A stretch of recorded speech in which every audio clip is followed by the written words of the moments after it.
Welcome to S9 TV. ముందుగా headlines చూద్దాం.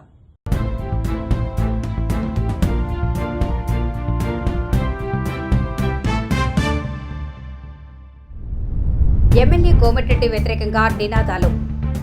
కాంగ్రెస్ పార్టీలో కొనసాగటంపై ఆలోచిస్తుందా? అగ్ని ప్రమాద బాధితులను పరామర్శించిన ఎంపీ హరీష్. షేర్లింగంపల్లిలో ఘనంగా కేసీఆర్ జన్మదిన వేడుకలు. నా గురించి పార్టీతో నాకు అనుబంధం తెలుసుకో. పార్టీలో కొనసాగటం అనేది ఆలోచించిన పరిస్థితి ఏర్పడుతుందంటూ నేను పార్టీలో కొనసాగడం. ఎందుకంటే ఇవాళ ఆయన ఊరు వచ్చి మా మీద ఆధిపత్యం చెలాయిస్తా అని చెప్పని మా కాంగ్రెస్ పార్టీ మీద ఆధిపత్యం చెలాయిస్తే, మా కార్యకర్తలు అజమాయి చెలాయిస్తే, మా హక్కులకు కాజేస్తే, కాంగ్రెస్ కార్యకర్తల యొక్క హక్కులను కాపాడలేక ఏం చేయాలి నేను? Please guide me, please guide me. Definitely అదే, అందుకే బాధపడుతున్నావు అంటున్నా నేను. ఇప్పుడు ఈ శోభ ఇది ముగింపు కాదంటున్నా నేను. ఇట్లా ఈ విధమైన ఈ వేధింపులు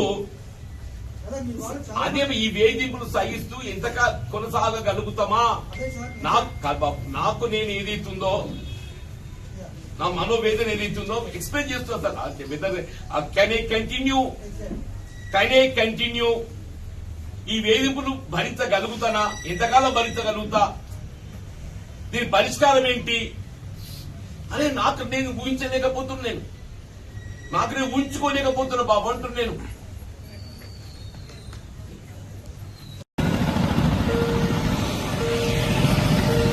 మున్సిపాలిటీ కాంగ్రెస్ వశమైందని, జెండా ఎగిరిందని చెప్పి సంబరపడమంటారా? మళ్ళా అదే కొత్త సీసాలో పాత సారా, కొత్త సీసాలో పాత సారా. 5 ఏళ్ళు అట్లా దోపిడీకి గురైంది.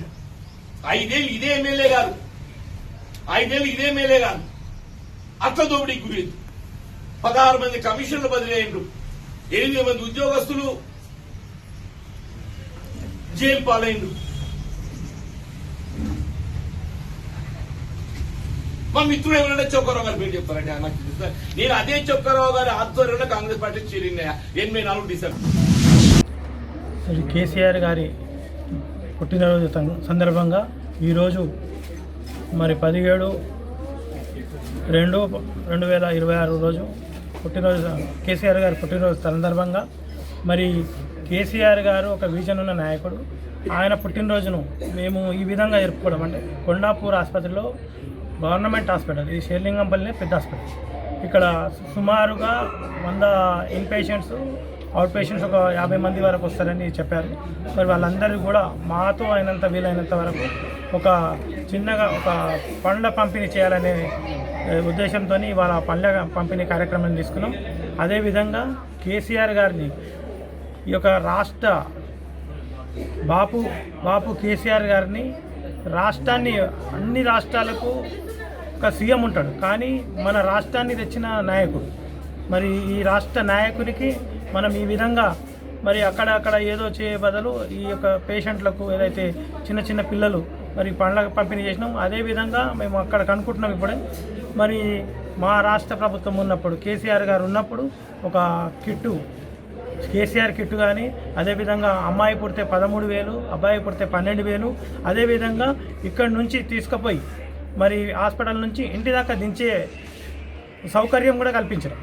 మరి వాళ్ళు పేషెంట్ చెప్తా ఉన్నారు, ఇప్పుడు సార్ ఉన్నప్పుడే బాగుండే, మరి సారు మళ్ళీ రావాలని కోరుకుంటున్నారు.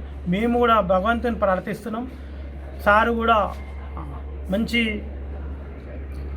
మళ్ళీ పుట్టినరోజులు జరుపుకొని మరి ఆయుర ఆరోగ్యాలతో ఉండాలని, మరి మళ్ళీ రావాలని కోరుకుంటున్నాం. అదేవిధంగా బాపు, ఏదైతే కేసీఆర్ గారిని బాపు అని పిలిస్తే కొంతమంది ఏదో అవాకులు చెవకాలు మాట్లాడతారు. నైనా బాపు అని పిలిచే వాక్యం కానీ, జాతిపిత వాక్యం పిలిచేదానికి కేసీఆర్ గారికి ఒక్కరికే ఉంది. ఎందుకంటే కేసీఆర్ గారు మరి ఆయన ప్రాణాలను పణంగా పెట్టి మన తెలంగాణ రాష్ట్రాన్నే సిద్ధించారు. మన తెలంగాణ రాష్ట్రం వచ్చినందుకే మీరు సీఎం కానీ, మంత్రులు కానీ, ఎవరు కానీ ఈ పోస్టులన్నీ మీరు అనుభవించేవన్నీ ఆయన సెలవునే. కాబట్టి మేము ఒక్కటే కోరుతున్నాం, మేము ఆ రాజకీయాల తెరకు పోము. కాకపోతే ఈరోజు ఈ యొక్క శుభ సందర్భంగా మాతో వీలైనంతగా షేర్లింగంపల్లిలో వీలైనంతగా ప్రతి డివిజన్లో కూడా మరి అన్ని కార్యక్రమాలు, కేక్ కటింగ్స్ కానీ, ఈ బట్టల పంపిణీ కానీ, పండ్ల పంపిణీ కానీ అన్నీ ఎవరికి తోచింది వాళ్ళు చేస్తున్నాం. మరి అదేవిధంగా రాబోయే రోజుల్లో కూడా ఇంకా బాగా చేయాలని కోరుకుంటూ మరి కేసీఆర్ గారిని ఆ భగవంతుడు ఆశీర్వదించాలని కోరుకుంటున్నాం. మీడియా మిత్రులకి నమస్కారం తెలియజేసుకుంటూ, గతంలోని జరిగిన మామిడిగుడి మండలం మామిడిగుడి గ్రామంలోని ఆల్ క్యాస్ట్ కాలనీలోని జరిగిన సంఘటనలోని గ్యాస్ సిలిండర్ పేలుడు వలన సుమారు ఒక 12 కుటుంబాలు వాళ్ళ ఇల్లు కోల్పోవడం జరిగింది. దానికి అప్పటికప్పుడే స్థానిక తెలుగుదేశం పార్టీ, లేకపోతే జనసేన పార్టీ, బీజేపీ పార్టీ నాయకులు, కార్యకర్తలు అందరూ కూడా వచ్చి ఆ కుటుంబాలని ఆదుకోవడం కూడా జరిగింది.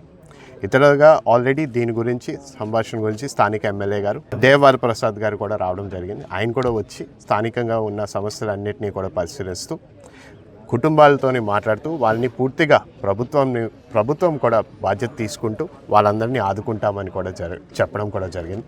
తీసుకుంటూ ఎక్కడ ల్యాండ్ అవైలబిలిటీ ఉందో దాని ప్రకారం వీరందరికీ ఒకే చోట ఇప్పించే విధంగా కూడా ఏర్పాట్లు చేద్దామని కూడా వాళ్ళు తెలియజేశారు.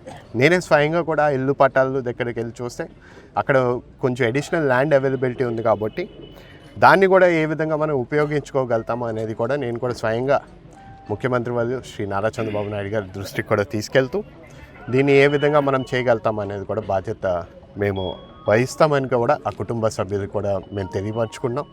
అదేవిధంగా వీళ్ళందరినీ ఇప్పుడు ప్రస్తుతానికి టెంపరీగా స్కూల్ బిల్డింగ్లోని వీరికి షెల్టర్ కేటాయిస్తున్నారు. దాంతోపాటు ప్రతిరోజు కూడా వీరికి కావాల్సిన భోజనం ఏర్పాట్లైనా సరే, లేకపోతే నిత్యావసర వస్తువులైనా సరే మొత్తం ఎన్డీఏ కూటమి ప్రభుత్వం బాధ్యత వహిస్తూ అందరికీ కూడా వారికి కావాల్సిన నిత్యావసర వస్తువులు, బట్టలైనా సరే, లేకపోతే భోజనం ఏర్పాట్లు కూడా వాళ్ళందరూ కూడా బాధ్యత తీసుకుని వారికి అందజేయడం జరుగుతుంది.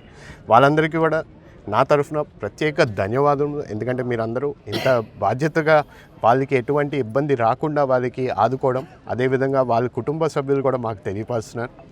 కానీ వాళ్ళందరూ కూడా ఒకటే, వాళ్ళు అందరూ అడిగింది ఒకటే, మాకు ఇల్లులు ఈ విధంగా మాకు కట్టివ్వాలి అని చెప్పి కూడా ఇక్కడ టెంపరీ అకామిడేషన్ చేయాలన్నారు. దానికి కూడా జనసేన పార్టీ నుంచి వాళ్ళు కాంట్రాక్టర్ వాళ్ళు కూడా ముందుకు వచ్చి దాన్ని ఇక్కడ ఉన్న షెల్టర్ని ఇప్పుడే ఇమ్మీడియట్గా ఒక వారంలోని పూర్తి చేసి రేక్ షెడ్తోని కట్టాలని చెప్పి కూడా వాళ్ళు బాధ్యత తీసుకున్నారు. దానికి కూడా ఒక ప్రత్యేక ధన్యవాదం.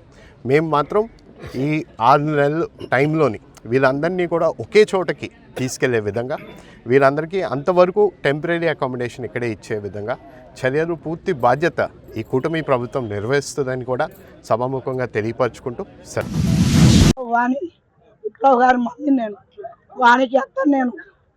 13వ వార్డులో మాకు ఎన్నో హామీలు ఇచ్చిండు, మాకు ఎన్నో తీలో చెప్పిండు, చైర్మన్ పదవి అని చెప్పిండు. మొన్న మీటింగ్ వచ్చిండు, మీటింగ్ నాడు నా కొడుకుని టైగర్ అన్నాడు, నీకు దమ్ముందన్నాడు, శక్తి ఉందన్నాడు, ధైర్యం ఉందన్నాడు, నా తర్వాత నువ్వే అన్నాడు, చైర్మన్ చేస్తా అన్నాడు. నా కొడుకుని ఆకాశం అంతా ఎదిగిచ్చిండు, లాస్ట్కి వచ్చే వరకు కొంకులు నరికిండు. ఇవాళ ఇదేనా రాజగోపాల్ రెడ్డి పద్ధతి? క్యాంపులు అని పెట్టిండు. ఎందుకు పెట్టాను క్యాంపులు? ప్రజలను అడుగు, ప్రజలు తీర్పు చెప్తాను నీకు. ఒక్కరిని తీసుకపోయి నువ్వు క్యాంపులో పెట్టి 4 రోజులకు తీసుకొచ్చి దొంగలకు తీసుకొని వస్తున్నావు. ఇది పద్ధతేనా నీకు? నా కొడుకు కోడలకు చైర్మన్ పదవి కావాలి, వాణి విప్లవకు చైర్మన్ పదవి హామీ ఇచ్చిండు. 2 సార్లు ఇచ్చిండు, 2 సార్లు ఇచ్చిండు. రాజగోపాల్ రెడ్డి ఇచ్చిండు, చైర్మన్ చేస్తాను, కొడుకుని చేస్తాను ఇచ్చిండు. వాణి విప్లవ్ కాకపోతే అప్పుడు ప్రకటన కాలే, మహిళకు వస్తుందని కాలే, నా కొడుకు వస్తుంది అనుకుంటూ విప్లవం చేస్తా అన్నాడు. ఇప్పుడు మహిళకు వచ్చింది, మహిళకు వచ్చినందుకు నా కొడుకుని గెలిపించిన నా కోడల్ని ఇస్తా అని కూడా చెప్పిండు. మొన్న వచ్చిండు, రామ్నగర్ మొత్తం తిరిగిండు. తప్పకుండా ఈయనకి అందరు చెప్పిండు, జనాలకు అందరిని అడుగు, అందరి ముందర హామీ ఇచ్చిండు. ఇవాళ లాస్ట్కొచ్చే వర్గాల ఎక్కడో రోజున తీసుకొచ్చి ముందర పెట్టి చైర్మన్ అంటుండు. ఇది న్యాయమా? ఇది పద్ధత? ఉన్న ఊరు ఈ ఊర్లో పుట్టిండు విప్లవ్, ఈ ఊర్లో పెరిగిండు. ఇది న్యాయమేనా? వేరే అనిపిస్తందుకు ఇది ఉన్న ఊరు చెప్తారు. 13వ వార్డు తిరిగిండు, మొత్తం ఇల్లు తిరిగిండు, గల్లి తిరిగిండు, చెప్పిండు. ఇంతటితో వార్తలు సమాప్తం. మరిన్ని అప్డేట్స్ కోసం చూస్తూనే ఉండండి S9 TV న్యూస్.